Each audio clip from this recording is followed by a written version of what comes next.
Olá, vamos falar de análise de balanços para investimentos e hoje vamos trazer aí mais duas empresas aí que anunciaram nessa última semana mais um processo ali de combinação de negócio que na verdade, no caso dessas empresas, é mais uma incorporação. Nós que já havíamos aqui mencionado há um tempo atrás a Arezzo com a Soma e agora também na semana passada falamos aí da Auri com a AES Brasil Energia e agora mais uma empresa que também é mais duas empresas, né, que acabam se unindo. Estamos falando aqui da 3R Petróleo SA e também da Enalta Participações SA. Então, que também na semana passada acabaram aí anunciando essa combinação de negócios na qual a 3R Petróleo vai incorporar a Enalta. E vamos então retratar o que está acontecendo, vamos falar de uma empresa, vamos falar da outra e vamos ver o que vai acontecer com essas duas empresas agora unidas, né? Apesar de uma delas ser incorporada pela 3R Petróleo. Mas também, caso vocês queiram outras empresas, aqui é muito simples, basta entrar em contato conosco aqui no canal Silas Negro, manda mensagem e aproveita também, faça a inscrição, dá um like, venha junto conosco, construir e repartir conhecimentos. E quando nós falamos em conhecimentos aqui, é que é justamente para você que investe em ações ou pretende investir em ações, então todas essas movimentações, o objetivo do canal Silas Negro é também explicar o que o que representa essas movimentações, o que vai acontecer, né, com base nos números que as duas empresas apresentam. Bom, em primeiro lugar, para a gente poder entender como que funciona isso aí. Quando se trata de uma combinação de negócios, a combinação de negócios ela pode ser uma fusão. Tá? E o que é a fusão? A fusão, nós temos uma empresa, nós temos a outra empresa, as duas se unem. Quando essas duas empresas se unem num processo de fusão, as duas deixam de existir e surge uma terceira empresa fruto da fusão dessas duas, tá? Então, fusão é quando duas empresas se juntam, desaparecem para surgir uma terceira empresa, que é a união dessas duas. Outro processo de combinação de negócios é a incorporação. A incorporação nós temos uma empresa e nós temos a outra. Essa aqui incorpora essa, então essa aqui deixa de existir e passa a fazer parte de uma outra empresa. E aí, naturalmente, que ela pode ser parte trazendo todos os seus ativos e seus passivos para dentro dessa empresa que incorporou, ou então ela vir como uma subsidiária dessa empresa que foi incorporada, aí como um investimento, uma empresa que agora pertence a essa empresa ali, tá? Então, no caso da 3R Petróleo com a Enalta, nós temos o quê? Uma incorporação onde a 3R vai incorporar a Enalta. Só para lembrar aqui um pouquinho, já que a gente já retratou essas empresas em outras ocasiões, a 3R Petróleo, que era uma empresa recente, ela é de 2010, naquele auge lá do pré-sal que nós tivemos aqui no Brasil, aí o Ricardo Savini e o Daniel Soares, eles eram egressos da Petrobras, com passagem pela OGX, e aí resolveram criar a empresa deles de petróleo, naquele auge do petróleo aqui no Brasil, ali nos anos 2006 até 2010 aproximadamente. E aí, então, eles criaram a 3R Petróleo, que o 3R representa uma filosofia da empresa, redesenvolver, revitalizar e repensar, né? Então, esse era o lema da empresa. E aí eles começam arrematando campos já maduros da Petrobras, campos esses que a Petrobras não tinha mais interesse em explorar, então essas empresas pegavam esses campos que não eram mais de interesse da Petrobras e passavam a desenvolver. E aí começa então toda a trajetória da 3R. E aí ela vai adquirindo esses campos de petróleo da Petrobras e vai crescendo. Em 2020 ela faz o IPO, se transforma numa sociedade anônima de capital aberto e passa a adquirir diversos campos de petróleo que pertenciam à Petrobras. Tanto é que tem 9 ativos em 5 estados, aí, presença em 5 estados, principalmente na bacia Potiguar. Tá? E daí, na sequência, o Ricardo Savini acabou saindo do comando da empresa e hoje a empresa ela é comandada, tem dentro do seu controle um fundo de investimento da família Gerdau. Tá? Então falamos da 3R. Já a Enalta, também a história da Enalta, ela nos remete lá ao grupo Queiroz Galvão, que ele surge lá em 1953 como uma construtora, né? E essa construtora passa a trabalhar daí mais no setor de infraestrutura, mais com a construção pesada, e dentro de todo esse processo ali, passa também a prestar serviços, né, para a Petrobras, também nessa parte de infraestrutura, de construção, tudo para a Petrobras. E aí ela coloca um pé dentro do setor de óleo e gás. E quando ela coloca um pé dentro do setor de óleo e gás, aí ela cria uma empresa dentro do seu grupo, que é a Queiroz Galvão Óleo e Gás, né? E é essa Queiroz Galvão que depois, na sequência, ela se transforma em Enalta e passa a ser também uma empresa de exploração de petróleo. Então, a Enalta, ela é fruto lá da Queiroz Galvão e claro que daí na sequência teve também o seu controle diluído, né, entre diversas empresas ali. E agora o que está acontecendo? O que está acontecendo é que essas duas empresas elas vão se unir, onde a 3R irá incorporar a Enalta. Para buscar mais informações aqui a respeito da história das duas empresas, basta verificar vídeos anteriores nossos, onde a gente conta um pouquinho da história dessas duas empresas aqui. O que nós queremos no vídeo de hoje é mostrar assim, como que está a situação econômica e financeira da 3R, como que está a situação econômica e financeira da Enalta, como que essas duas empresas vão ficar a partir do momento que houver o fechamento, né, de todo esse processo aqui de incorporação. Naturalmente que esse processo de incorporação ele vai passar aqui por diversas etapas, como é natural e é normal nessas operações. Primeiro, Assembleia da 3R, Assembleia da Enalta. E os acionistas terão que aceitar esse processo de incorporação, tanto na 3R, como também na sequência da Enalta. Fechando isso, vai para o CAD, Conselho Administrativo do Direito Econômico, que vai autorizar ou não essa união das duas empresas ali. E é a partir dali que daí vai ter o fechamento, onde daí nós vamos ter os acionistas da Enalta que vão passar a ser acionistas da 3R e desaparece as ações da Enalta, não vai mais ter ações da Enalta. Então os acionistas da Enalta passam a ser acionistas da 3R. E aí, naturalmente, na sequência aí a gente vai mostrar mais ou menos como que vai ficar tudo isso aí para vocês. Bom, mas para entendermos então, vamos trazer aqui a 3R, vamos começar primeiro com a Enalta, vamos ver a Enalta, aí daí na sequência a gente fala da 3R, e aí daí na sequência a gente vê como que vai ser o fechamento das duas. Para entender todo esse processo, vamos aos números. Bom, então aqui vamos começando com a Enalta Participações para entender o que é a Enalta. Naturalmente que tem aqui toda uma série histórica desde 2020, né? Vamos nos concentrar mais agora em 2023 e agora em março de 2024 para entender o que é a empresa, né? Bom, para isso vamos aqui, ó, ela sai de 4 bilhões e 300 de patrimônio lá em 2020, vai para 6 bilhões e 600 em 2021, 8 bilhões e 200 em 2022, aí ela fecha aqui com 8 bilhões e 100 de patrimônio em 2023, sendo que em 2023 ela tinha de investimentos ali dentro da sua estrutura de funcionamento 3 bilhões de reais. E o capital de giro dela, 2 bilhões e 146, com 1 bilhão 779 milhões de reais em caixa, um contas a receber de 86 milhões e os estoques de 38 milhões.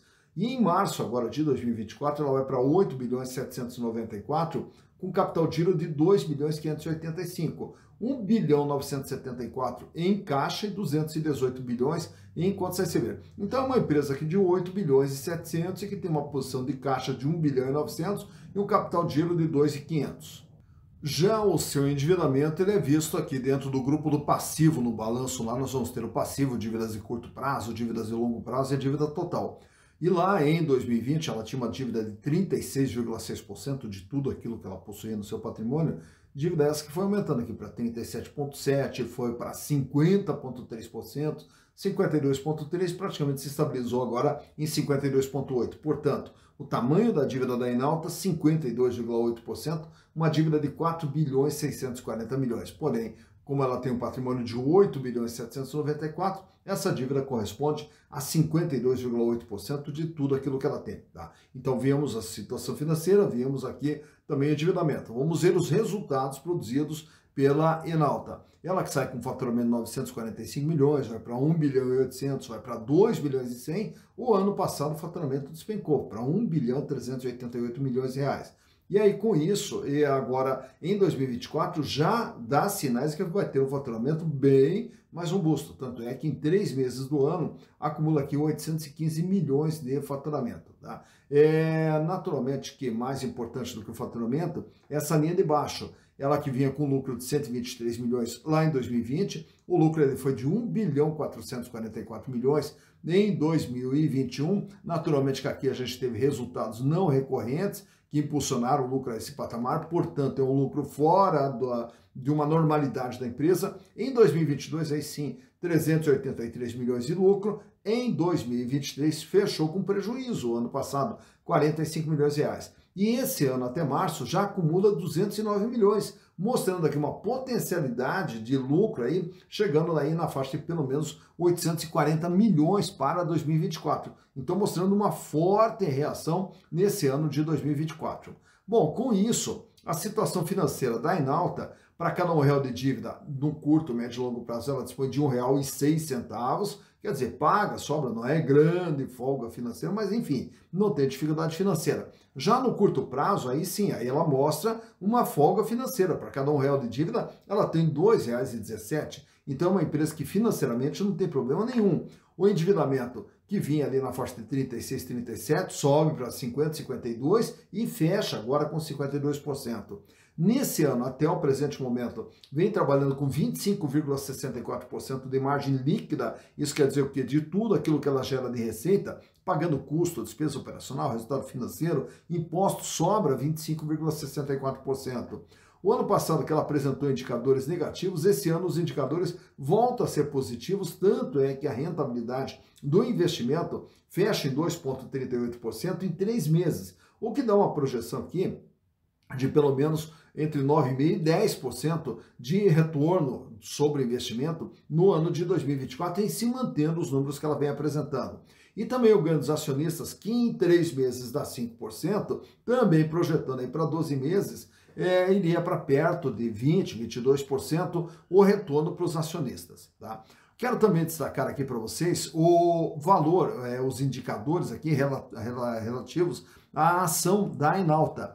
Então, uma ação da Enauta vale patrimonialmente R$ 15,63, ela é vendida hoje a R$ 25,30, tem um PVP, preço por valor patrimonial, de 1,62, que é o ágio na venda de uma ação da Enauta nesse momento aqui.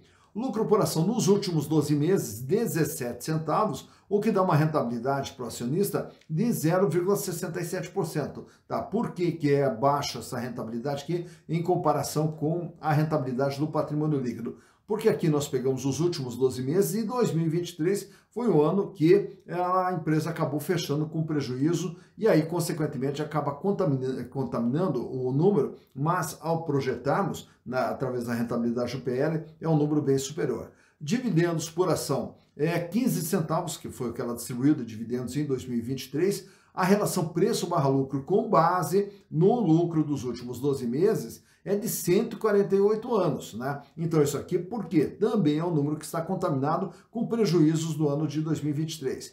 Ela tem 29,12% de suas ações negociadas livremente na bolsa, fora da mão dos controladores, e o TH longa é de 100%. Se ela for vendida, né, como é o caso que está acontecendo agora, é garantido para os minoritários o mesmo tratamento que for dado aos majoritários. Tá. Agora, o que vai acontecer? Dentro dessa incorporação, deixa eu só mostrar aqui um item para vocês aqui, quem são os acionistas da Enauta. Bradesco com 26%, Giva Investimentos com 15%, Quantum com 7%, Travessia com 6% e a Queiroz Galvão, que foi a criadora, que foi a fundadora da empresa, que ainda tem 5%. E aí temos também o Vinci Partners com 3% e assim vai. Então, por aqui você já sabe também quem são os controladores da empresa.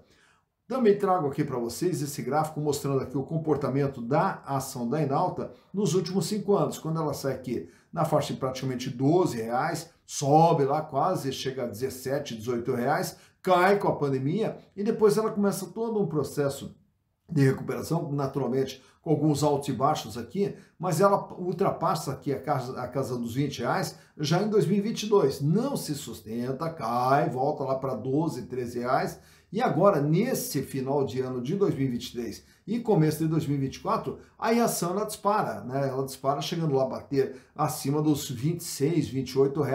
E agora, no dia da gravação desse vídeo aqui, na faixa de R$ 25,30 é a cotação de uma ação da Enalta. Então tá aqui, ó, o valor de uma ação dela, de valor de mercado hoje, R$ 25,30. Quero só chamar a atenção para vocês nesse número que eu estou trazendo aqui. Ela é composta por 265.807.000 ações, e aí nós temos aqui um patrimônio líquido em 2023 de 3.877, o que dá um valor patrimonial de uma ação R$ 14,58, praticamente R$ 14,59. Então grave bem esse número, R$ 14,59, que é o que a gente daqui a pouquinho vai falar dele, tá? Agora vamos trazer a outra empresa, a 3R Petróleo, para a gente ver como que está a situação dela e quais são os seus indicadores.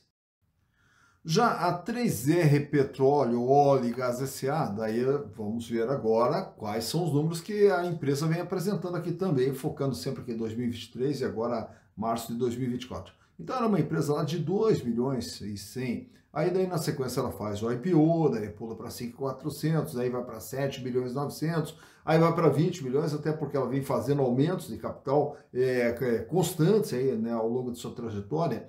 E agora fecha com 20.232. É uma empresa que também vem fazendo pesados investimentos aqui, tanto é que a gente vai vendo aqui, tanto na parte de imobilização quanto na parte de intangível, que são os direitos, né, de exploração de concessões, e aí então ela vem fazendo pesados investimentos também. E o capital de giro dela, que sai com 770, vai para 2.700.000, 1.500.000, 3.900.000, 3.556.000 agora em março de 2024. E vem mantendo aqui um volume de dinheiro em caixa na faixa de R$ 1 bilhão, 496 milhões em contas a receber, 937 milhões em estoques. Olhando o endividamento, então está aqui a situação financeira da 3R. Olhando o endividamento, que também é visto aqui passivo circulante, dívidas de curto, passivo não circulante, dívidas de longo, e o total do endividamento. Endividamento que era de 1 bilhão lá em 2020, 48,9%. Quando faz o IPO, aí o patrimônio líquido aumenta e o peso da dívida em relação ao patrimônio cai para 23,4%. Na sequência, ela busca aqui empréstimos e financiamentos de longo prazo para investir no crescimento da empresa, e aí a dívida vai para 45,5%. Já no ano de 2023, é o que nós temos aqui, tanto aumento de capital, como também busca de mais financiamentos de longo prazo para fazer o investimento e alavancar o crescimento da empresa, como é visto aqui no ativo. E aí, com isso, a dívida total dela pula para 14 bilhões de reais, 69,7%. E o endividamento fecha agora em março com 14 bilhões 875, o equivalente a 73,5%. Então, é uma empresa que ela busca financiamentos de longo prazo aqui para alavancar todo esse crescimento. Naturalmente que tudo isso aqui é para trazer resultados. E os resultados lá em 2020, um faturamento de apenas 204 milhões. Aí na sequência o faturamento vai para 727 milhões, vai para 1 bilhão e 700, vai para 5 bilhões e 600. E agora, em 3 meses nesse ano de 2024, um faturamento de 2 bilhões, projetando um faturamento de pelo menos 8 bilhões para 2024. Mais importante do que o faturamento é a linha de baixo aqui, o lucro líquido. Nesse ano de 2020, está entre parênteses aqui, um prejuízo de 276 milhões. Aí ela começa a dar lucro aqui com 15 milhões em 2021, 127 milhões em 2022, 425 milhões em 2023 e nesse ano aqui acumula 229 milhões de prejuízo nos 3 primeiros meses do ano. E por que esse prejuízo aqui? Devido justamente a esse número aqui, ó, resultado financeiro, que comeu 38,1%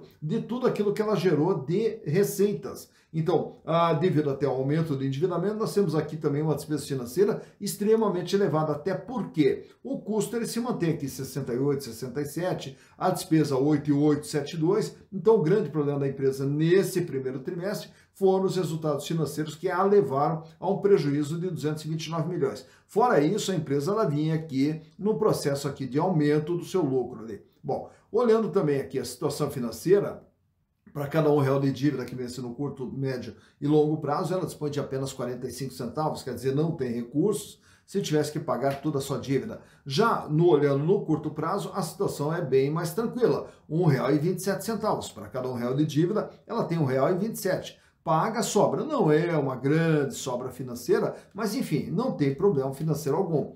Já o endividamento, que como a gente viu ali, ele sai com 48, cai para 23 no IPO, sobe para 45, vai para quase 70 e agora 73,52%. Os resultados que ela vinha tendo, principalmente nos 3 últimos anos, onde tinha uma margem de 2,20, 7,40, 7,57, e esse ano, provisoriamente até março, uma margem negativa de 11,45%.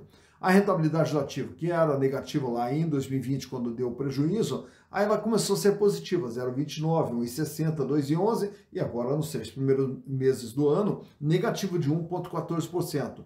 E os acionistas que vinham ganhando 0,38%, 2,94%, 6,97%, até março estão perdendo 4,29%, em função justamente desse prejuízo que ela apresentou no primeiro trimestre de 2024. Olhando agora os indicadores relacionados às ações, vamos ver aqui, ó, R$ 21,96 o valor patrimonial de uma ação, porém essa ação ela é vendida no mercado a R$ 31,50, o que dá um ágio de 43% medido pelo PVP, preço por valor patrimonial. Lucro por ação nos últimos 12 meses, então quer dizer, contemplando também esse primeiro trimestre, mas nos últimos 12 meses ainda acumula um lucro, que daí gera um lucro por ação de 65 centavos e uma rentabilidade de 2,06%. Não tem histórico de distribuição de dividendos e a relação preço/lucro 48,46, quer dizer, 48 anos para ter o retorno dos investimentos através dos lucros gerados. Ela tem um free float de 90,1% de ações que estão circulando livremente no mercado e um tag along de 100% que garante ao minoritário o mesmo tratamento que for dado ao majoritário. Tá? Bom, antes até de trazermos esse gráfico aqui, deixa eu só mostrar para vocês aqui a composição aqui do controle da empresa. 8,4% do controle da empresa está na mão da Gerdau Investimentos, que é justamente um fundo de investimentos da família Gerdau. 5,6% em nome da BTG Pactual. E aí nós temos aqui a Marra Energy com 5%. Porém, o que está acontecendo aqui? Nessa combinação de negócio, o primeiro passo foi a 3R comprar a parte da Marra, né? Então a Marra deixa de ser também uma das acionistas, e aí nós temos aqui outros acionistas aqui com a Coronation com 5%, né? E aí, consequentemente, nós temos o restante das ações sendo negociadas livremente no mercado, tá? Agora sim, trazendo para vocês aqui o gráfico, vejam que as ações da 3R, desde que foi feita a abertura do capital, é uma ação que ela tem muita volatilidade, né? Então ela larga lá com 20, aí sobe, cai, sobe, vai lá para 46, 47 reais, cai, sobe, cai, né? Então é uma ação que ela apresenta muita volatilidade. E aí em 2022 ela volta aqui praticamente na faixa de 50 reais. Aí quando está nos 50 reais, ela despenca abaixo dos 30, volta lá para cima dos 50, cai, sobe novamente, belisca lá 47, 48 reais, cai,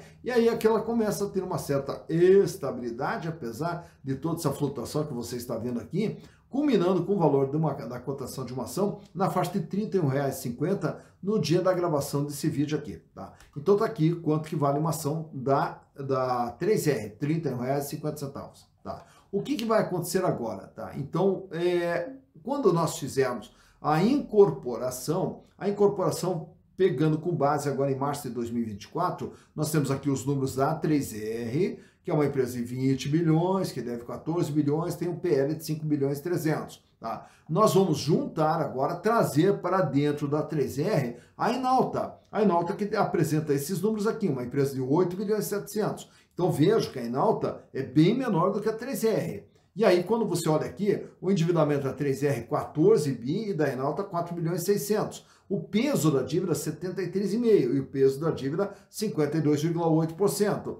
Aí nós temos aqui um faturamento da 3R 2 bilhões, já o faturamento da Enauta 815 milhões. Então já dá para se observar que a Enauta é uma empresa que é menor, né, em relação à 3R. A partir do momento que nós juntamos as duas passam a ser uma empresa de 29 bilhões de reais.